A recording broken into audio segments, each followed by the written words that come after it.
Welcome in this little breaking news edition on Monday, shortly after lunchtime edition of On Texas Football. I'm Jerry Hamilton, joined by CJ Vogel. Big news breaking here within the last few minutes. CJ, Liona Lefau, starting middle linebacker for the Texas Longhorns, no longer with the team or program, expected to enter the transfer portal. Yeah, pretty significant. It was a surprise to me. Significant news to Texas. Of course, when you start looking ahead to the immediate Michigan game at the end of the month, and as well as what's ahead for the 2026 season. But Liona Lefau, after this morning, what left the team, is expected to enter the NCAA transfer portal January 2nd. Again, surprising because he was expected to be a starting caliber guy moving forward for the Longhorns. Obviously, he had experience starting before Jerry as well. And it now puts Texas in a pretty tough position at the linebacking position when you look at the December 31st matchup against Michigan.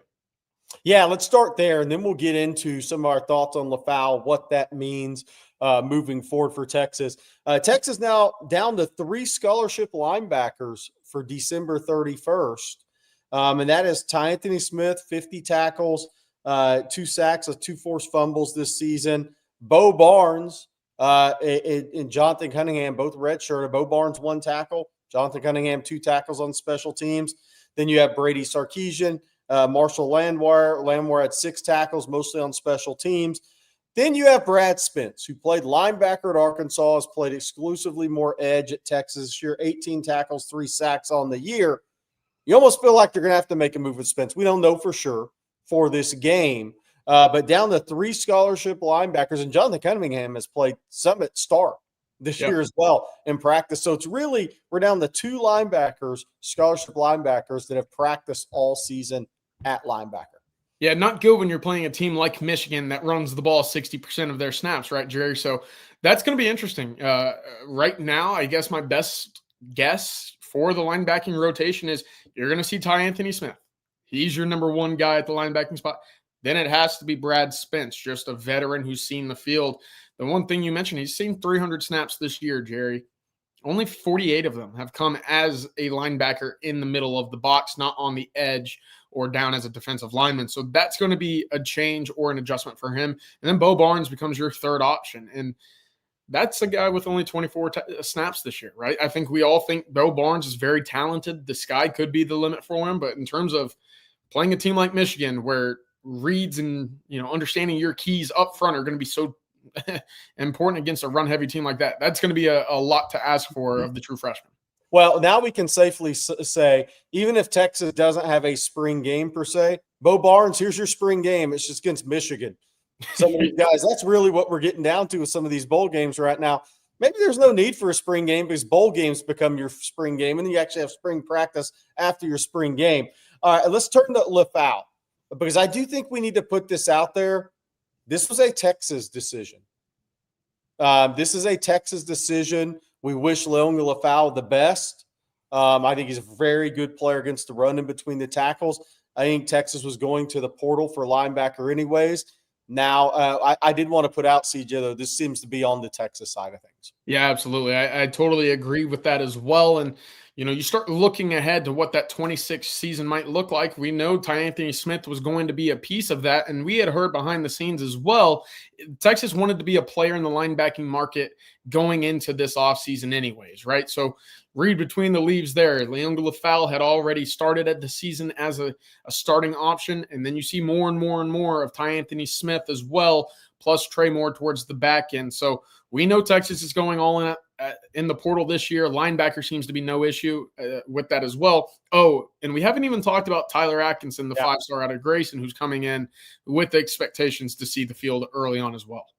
Yeah, no doubt. I mean, look, the 26 signing class, Tyler Atkinson, 5-star linebacker, he will be on the field next year. We'll see he'll be in for spring practice. It's up to him to see how much he plays and how much of an impact he can have on this team. But I think he will have an impact. Then there's Rocky Cummings, the Cal flip late in the process, who I think we could see on special teams next year. He's got a big frame. Kosio Paula, to me, is more kind of in that Trey Moore mold. So is he going to be an edge? Is he going to be a linebacker? He's really best playing downhill. 6'2", about 225, 230. He probably is going to need some time. So, CJ, if we look at this right now where it's at, Anthony Smith, Bo Barnes, Jonathan Cunningham. Cunningham's played some, practice some at Star. Then you have Tyler Atkinson and Rocky Cummings coming in as surefire linebackers. And you have Kosio Paul as probably a hybrid linebacker edge. You have Brad Spence as a junior who played more edge, was a linebacker at Arkansas. It sure seems like there's a need for 2 linebackers in the portal. Yeah, there might just be. And the big thing there is, look, they got to be a certain type of linebacker, right? For me, and to me, that's just, hey, a traditional linebacker that fits the bill, one that you're not moving around from edge to linebacker or linebacker to edge. I know versatility is great and all, but, I thought towards the back end, especially against Arkansas, when you didn't have Anthony Hill on the field, I thought at times Texas looked slow at that second level, maybe just a step behind what they were with Anthony Hill on the field. And now, could that change next year? I think so. I think I really like the first step and instincts of Anthony Smith, Jerry. But beyond that, and I thought Texas with Trey Moore and Lefau on the field maybe felt like they were just a tad behind where they needed to be. Is that something Texas pursues out of the portal, is a lengthy linebacker with initially quick step? That's something that I'm interested in seeing. And on top of that, look, I think another move is this. We've seen the middle of the field be problemsome for Texas when it comes to the short or quick passing game. How do they address that as well? Is it someone that they find with the safety background, maybe to spin down to kind of play that DeMarvion Overshown role? We'll have to wait and see. But altogether, I asked you this in the pre-show prep. Now, I wanted to get back to it because we've seen it now with Trey Moore moving from edge to linebacker, and we've seen it from the opposite side of Brad Spence moving from linebacker to edge. Is that something that you still see being a viable option for this team? Or when it comes to taking 2, is it one there and one as a traditional middle linebacker option? Yeah, I think it's a little to be determined. Like Texas obviously likes Spence at edge. Like you said, he had about, 300 snaps this year. He was a productive linebacker for Arkansas. At the same time, playing middle, they moved him to the edge. They kind of moved him all around. Who's productive linebacker? So could he play that? Yeah, he could. Is that what Texas wanted him to play this past season? No, which I guess still this season. No, it's not. So I think that's kind of the interesting piece to that, CJ, is I think he can. He's effectively played it in the SEC before, but that doesn't mean he's what Texas is looking for at that position.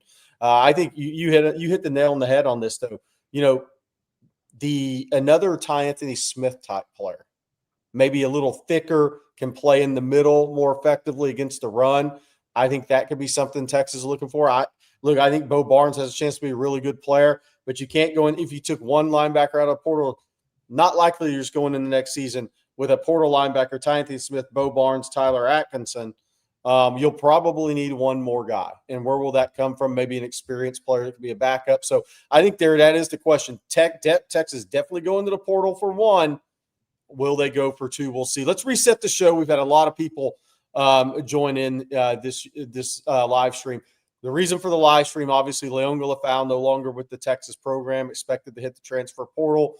CJ, he had texted the group about an hour ago now saying, hey, we need to be prepared for this. So CJ gets credit on that one. And I think the main thing the takeaway, CJ, we need to talk about again for the people that joined the show is this seems like it was a Texas decision. Yes, it does. And so what does that mean for the immediate future? If that's going to be the long-term future is no Liona Lefau, Texas is going to be in a bit of a pickle, right, when it comes to playing against Michigan. So look, we're wishing Liona Lefau the best. He was always very fun and friendly whenever I got to interact with him through media. He's got a bright future, 3 years of play and development under his belt. We'll see where he ends up, but it certainly sounds like had it been up to him, he would have been back on the field in burnt orange next year. Yeah, no doubt about it. And so just again, kind of reset this. Texas will go into the Citrus Bowl, Cheez-It Bowl, with Anthony Smith, Bo Barnes, Jonathan Cunningham as scholarship linebackers. Again, Cunningham played some time at Star. You have Brad Spence, who's played more at edge, could play some linebacker. You have Brady Sarkeesian and Marshall Landwehr. I mean, that's where it's at right now. Now, could Texas play a big nickel? Could you move Jonah Williams in? CJ, there's some other possibilities there as well, but Michigan's going to be a run. Team's going to try to run the football at you. I think that's what we do know. So it'll be interesting to see where Texas goes there from a defensive standpoint. Yeah, it's going to be an interesting 2 weeks there, Jerry, because not only do they run the football at you, but they have a lot of physical, athletic tight ends that are going to make life difficult in the passing game as well. So to Anthony Smith, Brad Spence, let's see what you got. Bo Barnes, I want to see it. This will be a great first real test for Bo Barnes when he gets on the field at the end of the month. I think my head's already spinning because does that mean Colin Simmons is dropping in coverage more in this game? No. Oh, No. gosh, don't get me started. Hey, a question here. We'll take a couple of questions before we get out of here. Zach Taryn, is he Lefau testing the waters for a payday? He is now. I don't look. I mean, there's always the negotiation part of this, right? Is what does a player ask for? What does the school see that he's playing at see as his worth as a player? That's always one of the big discussion points. And so I think, look, whether that was part of it or not, the one thing we can say is we believe this was a Texas decision. Yep. So again, best of luck to Ty Anthony Smith. And here's super chat real quick for you, Jerry, from Jabba's Oily Baby. How about that? I heard PK is being replaced with Charlie Strong and Tom Herman is coming in to call plays. How fun would that be for a little reuniting in the bowl game? That would make for some interesting chats and live streams. I'll say that. That's what that would do. Thank you for the live stream. All right, or thank you for the super chat there. All right, that's going to be it for this live stream, this special edition of On Texas Football live stream. For CJ Vogel, I'm Jerry Hamilton. We just wanted to bring you the latest on Liona Lefau, the linebacker position. We'll be back tonight to talk about it on another Longhorn live stream. Thank you, guys, and we'll see you soon here in a matter of hours. Y'all have a good one. Hook 'em.